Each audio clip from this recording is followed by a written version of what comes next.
Welcome back. This is episode 130 of the Veterinary Business video show. In this episode we'll hear why PMS systems provide plenty of data but maybe not enough information, and we'll hear about a group of franchise practices in the Netherlands. We'll consider two types of incentive systems to promote and reward good production, learn about a system to demonstrate the value of your services to clients, and I'll offer you my quick business tip for this episode. I'm John Sheridan and this is the video show from Veterinary Business.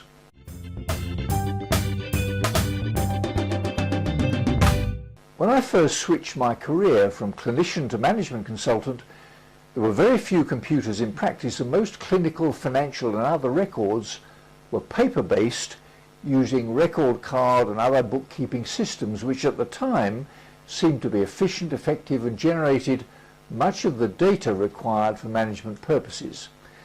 Today, of course, most practices are computerized. The practice management software is extremely sophisticated and practice owners and managers are able to retrieve huge volumes of data about their business. So you might imagine that the people who need to know exactly how their practice is performing, that's practice owners and managers, would have all that knowledge at their fingertips and would be ready and able to answer such simple questions as, what are the fixed costs of keeping the practice open for business every hour, every day? Or what percentage of my employed vet's time is spent generating income? Or at what point during a working week, month or year does my business break even? Now, I don't know how quickly you could identify the answers to those and dozens of similar questions for your practice, but the point I'm trying to make is that files full of data may be of little or no value if they aren't matched by an understanding of its significance and the information it imparts.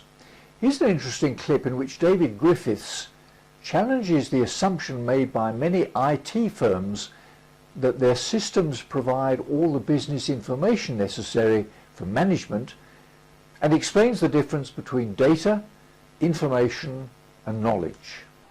This is an important part.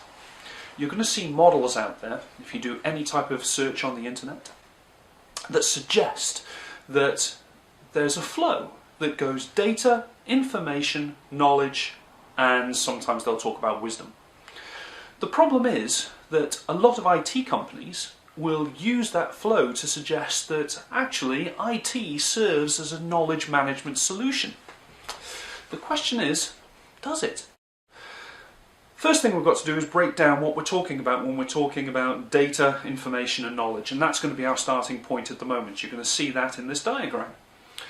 Data is raw or organised numbers or words. When we're talking about organised, we're talking about text, pictures, graphs, etc.